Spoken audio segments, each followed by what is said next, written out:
Hello everyone, my name is Lennon Torres. I am gender non-binary, my pronouns are they, them, and I am the founder and CEO of Continuum Community. And welcome to First Things First.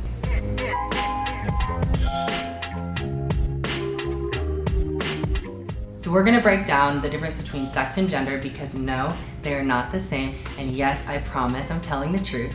And two, sexual orientation, and lastly, pronouns. Let's talk about sex. Sex can be looked at in two different parts, what's on the outside and what is on the inside. For the purpose of this being easily understood, I want to focus on sex being what is below the belt. So some different sexes are male, female, and intersex. And intersex is a blend of male and female parts together. Now let's move on to gender. Gender is a social construct, and it is not equal to sex, which is basically what we've been taught growing up.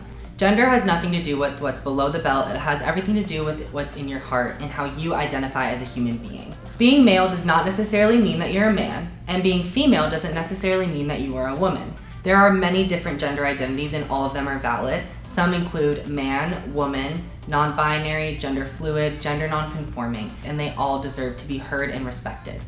When requesting someone's gender, appropriate and respectful language is, what is your gender identity? How do you identify? Do you identify as a man, a woman, or any other gender identities?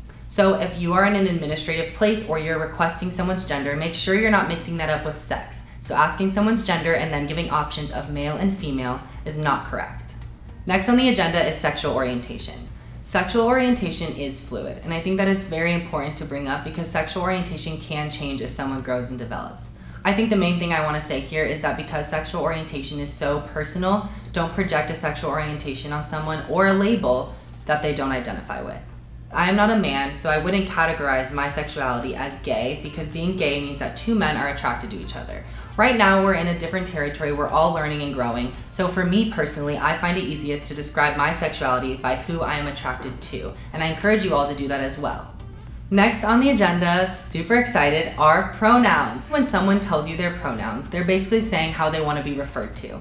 And I also want to bring up that these are not preferred pronouns, but they are deserved pronouns because that is a part of someone's identity. Some pronouns are he, him, she, her, or they, them, and all are valid. There are also many more pronouns, but those are the ones I feel most comfortable sharing and talking about.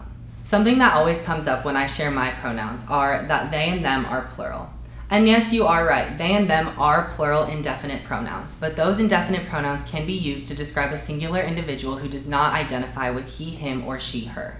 When using they, them pronouns in a sentence, you do conjugate in the plural. So you would say, they are pretty, or they are wearing a blue shirt. Something that helped me understand and practice using they and them pronouns are playing a game of Guess Who. It's basically a way that you describe a peer or a friend without giving away their gender. So what do? You use a gender-neutral pronoun like they, them. On a practical level, it is very important that you always ask someone's deserved pronouns. They are not associated with looks, so it's very important that you respect someone's identity and ask if you are going to build a personal or business relationship with them. I hope that you learned something from this video, but if you're still having questions, make sure to check out my guidebook, order it on Amazon, and there are a lot of really easily understood examples of how to use pronouns and how to ask, and also all of the other topics that we covered today. So with that being said, much love, thanks for watching, and don't get left behind, join the continuum.